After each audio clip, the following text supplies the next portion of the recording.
প্রত্যেক দিন 100 বার সূরাতুল ইখলাস পড়তে মাত্র 15 মিনিট সময় লাগে।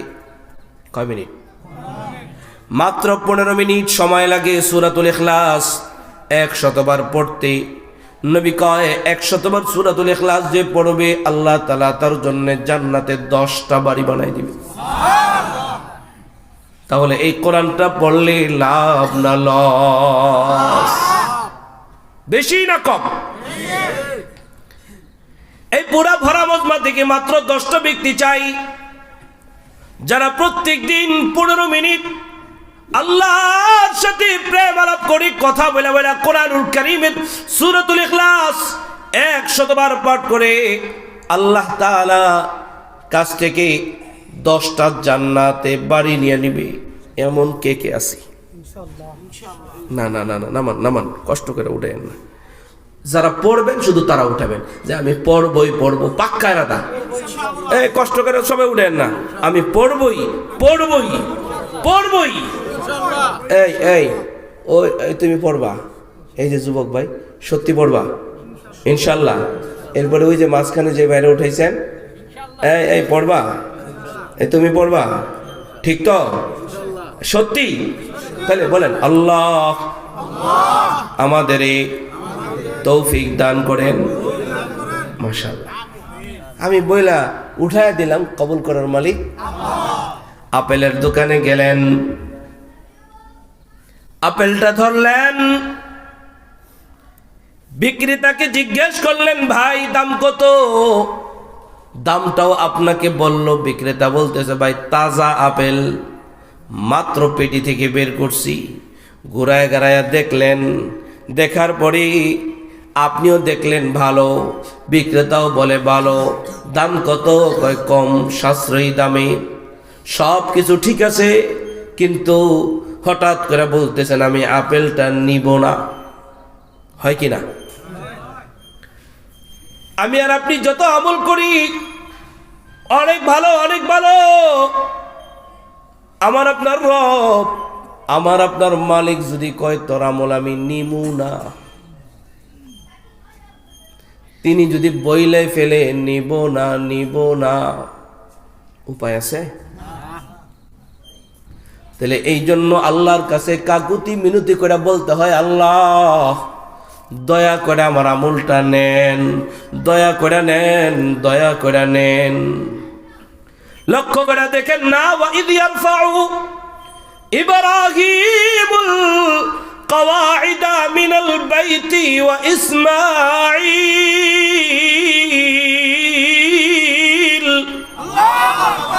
রব্বানা তাকাব্বাল মিন্না ইন্নাকা আনতাস সামিউল আলিম। আল্লাহ রাব্বুল আলামিনের দুইজন জলিলুল কদর পয়গম্বর, একজন ইব্রাহিম ও খলিলুল্লাহ, আরেকজন ইসমাঈল ও জবিহুল্লাহ। এই দুইজন পয়গম্বরকে দিয়া আল্লাহ তাআলা পৃথিবীর ইতিহাসের সর্বপ্রথম গড় কাবা বাইতুল্লাহকে পুনর্নির্মাণ করাইলেন। ইন্না আউওয়ালা বাইতিন ওয়াদিআ লিন-নাস লাল্লাযী বিবাক্কাতা মুবারাকান ওয়া হুদাল লিল আলামিন। এমন একটা ঘর যেটা হেদায়েতের ঘর, মাগফিরাতের ঘর, রহমতের ঘর, ঠিক কিনা? এমন একটা ঘর যেই ঘরে দেখলে অনেকে হয়, এমন একটা ঘর যেই ঘরটা ধরলে অনেকে হয়, এমন একটা ঘর নবীজি বলেন যেই ঘরের দিকে তাকাইলে যেন আল্লাহরে দেখা হয়ে যায়, এমন একটা ঘর যেই ঘরের সাথে সিনাটা লাগাইলে নবী কয় যেন আল্লাহর সাথে সিনা লাগানো হয়। ওই ঘরটা থাকার ঘর না, ইবাদতের ঘর, রহমতের ঘর, মাগফিরাতের ঘর, হিদায়াতের ঘর। এত দামি একটা ঘর জলিলুল কদর পয়গম্বর ইব্রাহিম খলিলুল্লাহ, ইসমাঈল জবিহুল্লাহ, এই দুইজন মিলে পুনর্নির্মাণ করলেন। পুনর্নির্মাণ করার পরে দুজন আল্লাহর কাছে হাত উঠায় বলে দিলেন রব্বানা তাকাব্বাল মিন্না, ওগো আল্লাহ দয়া করে যদি আপনি কবুল করেন। বুজুর্গ উলামায়ে কেরাম বুঝবেন তাকাব্বালা ইয়াকবালু বাবে তাফঈল থেকে এই পরস্পরের যেন অনুনয় বিনয় করে, এই খাসিয়ত হলো অনুনয় বিনয় করে নিচু হয়ে চাওয়া। ইব্রাহিম খলিলুল্লাহ, ইসমাঈল যবিহুল্লাহ যেন আল্লাহর কাছে বলতেছেন, আল্লাহ এই ঘর কাবা আমরা ইব্রাহিম খলিলুল্লাহ ইসমাঈল যবিহুল্লাহ বানাইলাম, কবুল হওয়ার যোগ্য না, দয়া করে যদি আপনি কবুল করেন। ইব্রাহিম খলিলুল্লাহর মতো নবী, ইসমাঈল যবিহুল্লাহর মতো নবী কাবা ঘরের মতো একটা ঘর বানাইয়া আল্লাহর কাছে বলতেছে, আল্লাহ কবুল হওয়ার যোগ্য না, দয়া করে যদি কবুল করেন। ঠিক কিনা? আর শুক্রে 8 দিন নামাজ পড়া আমার চিনস, আমি এই মসজিদের 5 জায়গা মুসল্লি, আমারে চিনস, আমি 5 বার হজ করে আসছি, আমারে চিনস, আমি এই মাদ্রাসায় 1 লাখ টাকা দান করছি। ঠিক নি? সাবধান, দিয়া গাছে ফল ধরলে গাছ নুইয়া পড়ে। গাছে ফল ধরলে কি হয়? নুইয়া পড়ে। গাছে ফল ধরলে গাছে মাথা উঠায় না। এই জন্য আমার ইবাদত যেন ফল হয়। ওই যে আয়াত আছে, আলাম তারা কাইফা দারাবাল্লাহ মাসালান কালিমাতান তাইয়্যিবাতান কাশাজারাতিন তাইয়্যিবাতিন আসলুহা সাবিত ওয়া ফারউহা ফিস সামা তুতি উকুলাহা কুল্লা হিনিম বিইذনি রাব্বিহা।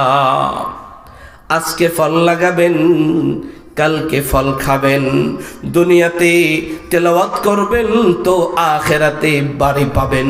ঠিক কিনা? রাজি তো? পাক্কা রাধা জানি কে কে করলো যে আমি পড়বই পড়বো। কয়বার? কয়দিন? প্রত্যেক দিন ইনশাল্লাহ। আজকের মাহফিলের এটা অন্যতম এক সবক ইনশাল্লাহ। 2 নম্বরে এই কোরআনুল কারীমের মধ্যে একটা সূরা আছে, যেই সূরার নাম হলো সূরাতুল মুলক। সূরাতুল মুলক নবী বলেন 30 আয়াত সম্বলিত একটি সূরা সূরাতুল মুলক। এই সূরাটা যে ব্যক্তি প্রত্যেক দিন রাতের বেলায় পড়বে, আল্লাহর নবী কয় কমসে কম তার 2টা লাভ হয়। কয়টা? 1 নম্বর লাভ, তার কবরে আযাব হবে না। 1 নম্বর লাভ, তার কবরে পাহারাদার হয়ে যাবে সূরাতুল মুলক। আমাকে আপনাকে যখন কবরে শোয়া দেওয়া হবে, মুনকার নাকির প্রশ্ন করার জন্য চলে আসবে, আই তোর রবকে, তোর নবীকে, তোর ধর্ম কি, মার রব্বুকা ওয়া মা দীনুকা ওমান হাযার রাজুলুল্লাযী বুইসা ফীকুম। ওই যে দেখা যায় একটা লোক, ওই লোকটা কে, ওই লোকটাকে কি চিনিস? যখন প্রশ্ন করা হবে, প্রশ্ন করার জন্য আসবে, সূরাতুল মুলকটা দাঁড়ায় যায় বলবে, আই ও আমারে প্রত্যেক দিন রাতের বেলায় পড়তো, ও এখন আরামের ঘুম ঘুমাইছে, ওরে ডিস্টার্ব করবি না। বাম দিক থেকে আসে সূরাতুল মুলক দাঁড়ায় যায়, ডান দিক থেকে আসে সূরাতুল মুলক দাঁড়ায় যায়, কো আরামের ঘুম ঘুমাইছে, ওরে ডিস্টার্ব করবি না। সূরাতুল মুলক যদি আমি আর আপনি তেলাওয়াত করি, তাহলে কবরটা আমার আপনার জন্য হেফাজতের ঘর। ঠিক কিনা? 1 নম্বর লাভ, কবরে পাহারাদার। বাড়ি বানাইছেন, পাহারাদার নাই, চুরি হয়। মেল ফ্যাক্টরি করছেন, পাহারাদার নাই, ডাকাতি হয়, চুরি হয়। আমার আপনার কবরেও যদি পাহারাদার না থাকে, আযাবের ফেরেশতা যদি ঢুইকা যায়, আযাবের ফেরেশতা যদি ঢুইকা যায়, নবী বলেন আযাবের ফেরেশতার চোখগুলি হবে আগুনের। নবী কয় কবরের আযাবের ফেরেশতাদের হাতে ও ধ্যানদা হবে, কানে শুনবে না, হাতের মধ্যে আগুনের হাতুড়ি থাকবে। কবরের মধ্যে যদি আযাবের ফেরেশতা ঢুইকা যায় রে ভাই, বাঁচার কিন্তু উপায় নাই। আমাদের কবরে পাহারাদার দরকার আছে কিনা? যার কবরে পাহারাদার দরকার, ও যেন নবী কয়, ও যেন সূরাতুল মুলুকটা প্রত্যেক দিন রাতের বেলায় পড়ে। পড়বেন? কে কে পড়বেন? যারা পারে না এরা কেমনে পড়বো? যারা পারে না এরা কেমনে পড়বো? শিখবেন? তা উঠান, সবাই উঠান, আমি উঠাই দিতেছি। আমরা সূরাতুল মুলুক প্রত্যেকদিন রাতে পড়বো ইনশাআল্লাহ। আল্লাহ আমাদেরকে কবুল করেন। এই ওয়াজ কি মা বোনটা শুনতেছে? এই ওয়াজ শুধু কিন্তু পুরুষদের জন্য না, এটা মা বোনদের জন্য। সূরাতুল মুলুকটা প্রত্যেকদিন রাতের বেলায় পড়লে 1 নম্বর লাখ কবরে পাহারাদার। ও বাবা, দাদা, নানা যারা কোরআন পড়তে পারেন না, বলবেন যে বয়স হয়ে গেছে, চোখে দেখেন না, জবান দিয়া উচ্চারণ বের হয় না। ও বাবা, আপনাদের জন্য আমার একটা কথা হলো এই, কোরআন পড়তে পারেন না, অন্তত পক্ষে কোরআন ধইরা তো চুমু খাইতে পারেন। পারেন কিনা? কোরআনুল কারীম নিয়ে মসজিদে চলে যাবেন, সাউতুল কোরআন মাদ্রাসার হাফেজ সাহেবদের কাছে চলে যাবেন, যাই বলবেন, এই হাফেজ সাহেব আমারে সূরাতুল মুলুকটা একটু বাইর করে দেন। ছেলেরে বলবেন, নাতিরে বলবেন দামি একটা কোরআন শরীফ কিনা দিতে। সূরাতুল মুলুকটা বের করে দিলে সূরাতুল মুলুকটার মধ্যে একটা চিহ্ন দিয়া রাখবেন। প্রত্যেক দিন রাতের বেলায় এশার নামাজটা পড়া, এশার নামাজটা আদায় করা, এশার নামাজটা আদায় করা ঘরে ঢুইকা সর্বপ্রথম কোরআনুল কারীমটা ধইরা ওই চিহ্ন বরাবর সূরাতুল মুলুকটা খুইলা এবার লাইনে লাইনে হাত দিয়া বলেন, আল্লাহ আমি যদি কোরআন পড়তে পারতাম পড়তাম, আমি পড়তে পারি না, আমার বুঝি কবরের পাহারাদার হবে না। আল্লাহ আমি যদি পারতাম পড়তাম। এইভাবে যদি আমরা একটুখানি চেষ্টা করতে পারি, চাহে তো আল্লাহ তাআলা আমাদের কবরের মধ্যে সূরাতুল মুলুকটাকে পাহারাদার বানায় দিতে পারে কি পারে না? যুবক ভাইরা রে, এখনো পর্যন্ত সূরাতুল মুলুকটা পারো না। আল্লাহর নবী বলেন মাত্র 30 আয়াত সম্বলিত সূরাতুল মুলুক যদি তুমি নিয়ত করো 1 আয়াত করে মুখস্থ করবে, 1 মাসে সূরাতুল মুলুকটা হয়ে যায়। যদি বলে অর্ধ আয়াত করে করবা, 2 মাসে হয়ে যায়। যদি বলো 1 আয়াতের 1 অংশ 4 ভাগের 1 ভাগ করবা, তো 4 মাসে হয়ে যায়।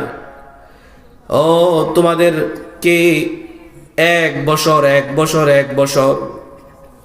এই যে এখানে মাহফিল হচ্ছে, যারা এখানে আলোচনা শুনছেন এবং মা বোনেরা যারা শুনতেছেন, আপনাদের করজোর করে আপনাদেরকে বলে যাই, নিয়ত করে ফেলান আমি সূরাতুল মুলুকটা মুখস্থ করব, দৈনিক পড়ব, তো আমার আপনার কবরের পাহারাদার বানাবো ইনশাআল্লাহ। সূরাতুল মুলুকটা প্রত্যেক দিন রাতের বেলায় পড়লে 2 নম্বর লাভ। নবীজি বলেন কিয়ামতের ময়দানে বিচারের দিনে, যেই দিনটাতে মাথার 1 হাত কিংবা 1 বিগত উপরে হবে সূর্য, আল্লাহ কয় ওয়াত্তাকু ইয়াউমাল্লা তাজজি নাফসুন আন নাফসিন শাইআ